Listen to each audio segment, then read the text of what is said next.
Microsoft Excel 2003 Customizing Data Retrieval Tools.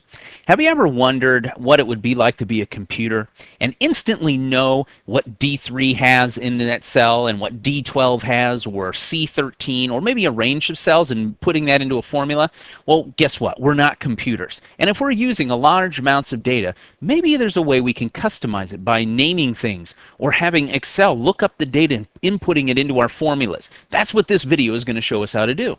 Some of the more important things that you can do is customizing how your data retrieval is used for either formulas or for anything else that you're looking for. Two things that are exam worthy and also just really cool and making your life a lot easier are named ranges and HLOOKUP and VLOOKUP, which stand for horizontal lookup and vertical lookup. As promised, in this video, we're going to take a look at some of the customized tools you can use to make your life just a little bit easier in Excel. The first one we want to show to you is the named ranges command. And what we're talking about here is, instead of just referencing to a group of cells by the cell number, like this right here would be C6 and this is D7, well, I can actually give it a name, where this would be February 2003 sales, and use that as an easy way to remember something. Because remember, giving ranges, easy to remember names, will make your formulas a much simpler process. Instead of manually selecting a range of cells each time you want to manipulate it, you can just go in and say, well, I know I need February 2003 sales, and you put that into the formula. Make sense? Well, maybe not yet because we haven't shown it to you, but watch this. For example, let's say I want to use all of January sales, all the totals of that in one of a formula. And that can be all the years from 2001 through 2006. And I want to use that for part of the formula. I merely select the range of cells for the first time, grab it here, then come up here to the Insert menu, click Insert, Name, and then I want to define. When I click define, it says, okay, what do you want to put the names in the workbook? Now check this out. It went ahead and said, I'm noticing you're right underneath that January. I bet you want to use January for your name. Well, not necessarily. What I can do is I can come in here and I'm going to type in January sales for 2000 through 2006. Now I'm going to show you something. Just because you're using a name doesn't mean that you just have the rights to type in anything you want. Watch what happens when I click OK. It's going to say that name is not valid. One of the rules you need to understand is, first off, a range name must start with a letter or an underscore, either one. They can't contain any spaces, so you have to use the underscore in place of that. So if I come over here now and use an underscore, anytime there are places where there's spaces, this is going to work now. Let me go ahead and do this all the way across. And I'm just going to come on through here and do this. So that way it says for 2000 and 2006. Range names cannot look like cell numbers. That's the other thing you can't use. If you say B5, it will think you're referencing B5 and not something that you're using here. One other rule, always remember, the letters R and C, you can only use one letter to name ranges except for the letters R and C, because it starts thinking you're using row or column. So now when I say OK, it's going to say, all right, you just named this, and look up in our name box here. That's January sales. So now if I select this group of things here from 2000 through 2006, it gives me the name January sales. Now, how does that work in my formula? Well, watch this. Let's say just down here, I want to say January totals. And then underneath that is where I'm going to put all the totals for the January, just for fun. Now, this is a simplified version of this. I'm just showing you and demonstrating for you. I come up here and I type in equals, which gives me my functionality. It says, all right, what are we going to do? I'm going to say sum. And of course, with sum, I put the parentheses in. Now watch this. Insert, name, and you want to paste something in. Well, which name do you want to paste in? Well, if I didn't remember January sales for 2000 to 2006, I can do it this way. OK. Close the parens. and hit enter, and look what it does. It automatically adds up all of the totals for my sales, but I used a different name. And if I click on it, look, it says sum, January sales for 2000 through 2006. Now, if I also don't want to have to go up and use the insert menu, remember we have my name box over here. I can do the same thing as well.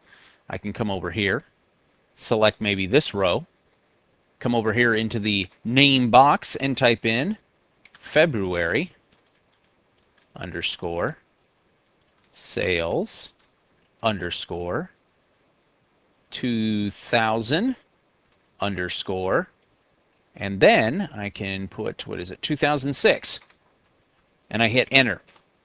I've now used that as one of my name range. Now look, if I select anything in this range, it still shows up as the name is my cell reference for my name box. It's not until I actually highlight the whole range it shows, yeah, you've named that range. I can also name one cell. For example, this is April 2000, so I come over here to my name box, click in it, and type in, and I say I want this to be April underscore 2000 underscore sales, and hit enter. That is now named. And so if I'm in the middle of doing this big formula and I'm like, oh, I want the April 2000 sales, and I know that I've named ranges and this information, I'm not going to have to go back and find it and click it and select it and add it to my function or formula. Instead, I can merely just come down here and type in a formula saying equals, and then I'll say sum, put here, and this time I'm going to insert a name. I'm going to paste in the January sales, okay, plus, and then put the colon there, and then I'm going to insert name, paste, April 2000 sales, and then close the parens. And now I'm going to add all of these, and notice my outline shows what I'm putting into my formula. Here is my January sales for 2000 to 2006. Here is my April 2000 sales. I hit enter. Bada bing, bada boom. I'm set up. And now the formula contains, look, not just cell and ranges. It gives me easy to remember names. And this is going to make it a lot easier when I'm trying to do those big formulas that maybe require all kinds of different references. So now that I can see how I can go in and get certain cells or a certain range of cells, giving them a name, and then use that into my formula like I see up here, what if I want Excel to go out and find certain data for me or find what I'm looking for? How would I do that? I can use lookup functions. Now there are two that we concentrate mostly on if you're looking at from an exam standpoint. That's the HLOOKUP and the VLOOKUP. Horizontal lookup, where it goes from row down to row, going horizontally, or the vertical lookup, where it starts off from here, from the column, the leftmost column, and then starts moving over and trying to find based upon the input that you give. So let's go ahead and show you how to do that by opening up the bulk instrument sales example file to show you how this works. You will have access to it as well to practice with. So and plus, I got to guarantee you, this is one of those ones you're going to play around with a lot because it's kind of cool and fun. So look at this. I've got all these rows of numbers here, like 199, and if I scroll up, I'll find out that what I did here was for, if I buy one or sell one clarinet, I sell it for $100. A trumpet's 150, violins are 200, guitars are 25, and drums are 75. You got that, right? Well, if I wanted to do maybe a bulk instrument sales spreadsheet for my sales guy and say, by typing in the instrument type, you then put the quantity, and then you need to figure out what the cost per instrument is, and then that will, multiply those two together to get your total cost. Well, how would I do that? Well, normally I would probably type in the instrument type, type in, let's say 76 trombones. I don't have trombones. I should have put that in for an example. Sorry, that's a bad musical reference to the Music Man. But here, let's say I want to sell 76 trumpets instead. So what's the cost that we sell, or the price unit price for 76? Scroll down, right? I scroll and scroll and scroll. I pick 100, and then I'm like, oh yeah, is that 100 trumpets? Okay, $100. Okay, there we go. And so I would put in that cost per instrument, and then it would figure it out. Instead, I'm going to use the HLOOKUP and you're going to see that how much easier this is. It's a lot much easier to have Excel go out and find the data for you. So the first thing I'm going to do is put in the formula for the total cost, which is going to be the quantity multiplied by the cost per instrument to give me my total cost. Now this is simple review. Most of you already know this. I'm just using equal, and I'm going to say C4, which is the quantity, times C5. Simple, easy to understand. I'm just multiplying those two together. I hit enter. Right now, there's nothing there, 0. Now what I want to do is I want to put in a formula here for the cost per instrument to go find out based upon what I type in here. That is what the HLOOKUP is going to do for me. So I go in the cost per instrument, come up to the insert function, and at this point I can go in and select a category, in this case lookup and reference, which is already there. Go to HLOOKUP, which is one of them. The VLOOKUP is all the way at the bottom down here, vertical lookup. And so we're going to choose the HLOOKUP, click OK, and now it gives me my function arguments. Now what we're going to do is we're going to look up the cost per instrument according to the type of the instrument and the number that's inserted. So the first thing I need to do is put in the lookup value. Now this is going to be found in the first row of the table, and it's going to be whatever the value is. It can be a text string, which is good because that's what I have, or a reference to another cell. In this case, I'm going to come up here and say whatever instrument type I type in, clarinet, trumpet, violin, guitar, drum, I'm going to so C3. And then now it says, well, where are you going to pull from? Where is the data? It's in the table array. So I click on the table array, and I come over here and I select all of this. Now, the nice thing is I only have to do this once instead of doing it again, scrolling again and again. So A9 through F138. The next thing I need to know is the row index number. So this is going to be from the beginning, and let me go ahead and click on this, and we'll scroll all the way back up. What I'm going to do is based upon whether I type in clarinet, trumpet, violin, guitar, or drum, it will start looking down and adding it to whatever that quantity is. So in this case, I'm going to say I want the quantity, which is right here in cell C4, and I'm going to say +1. Now why would I do that? Well, because if I didn't, it's going to head and just going to say input the 1 or the 1 value that I have right here. So I want to make sure to account for the fact that the first row of a table is going to have the column headers.